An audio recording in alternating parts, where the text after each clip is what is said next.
Are your photos coming out blurry, dark, or not just how you imagine?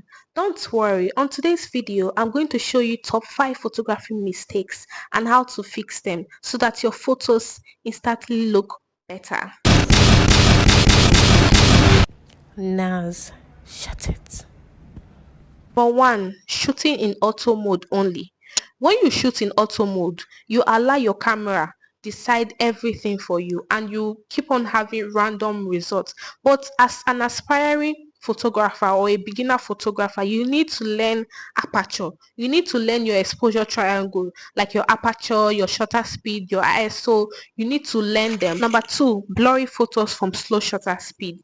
This can be as a result of setting your shutter speed too low, like 1/10 seconds. This can lead to motion blur. Now, shutter speed should be set at least 1/50 seconds to get good pictures. Number 3, shooting in bad lighting. Um, as a beginner photographer, it's not advisable. Let's say you are doing an outdoor shoot now, for example, it's not advisable to shoot around 2 3 because at that time the sun is usually very harsh. It's very harsh on your subject and it can even cause ugly shadows or grainy pictures. It's not even advisable to shoot in a very dark room because why are you shooting? Lighting is very important in photography. So if you want your picture to come out looking very nice and looking very good, you need to consider your lighting. Number 4 mistake is ignoring your background. When shooting outdoor, you need to consider your background. You can't shoot in front of trash cans, wires, or so many distracting items.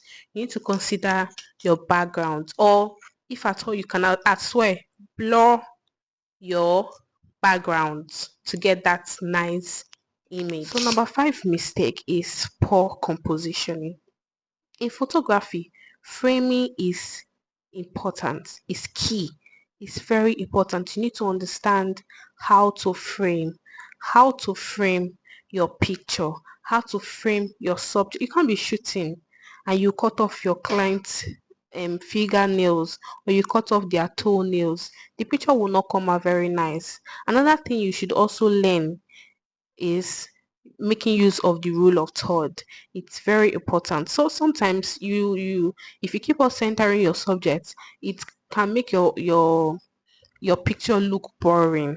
So you can make use of the rule of third. In order to make use of the rule of third as a beginner photographer, you can turn on the grid in your camera and this will help you understand how to make use of the rule of third. In my next video, I'm going to explain how to make use of the rule of third or basically what rule of third means. So stay tuned. Now that's 5 beginner mistakes you can avoid if you want to improve your photography. Which one do you struggle with the most? Let me know in the comment section. If you want more tips, do where to subscribe. Bye.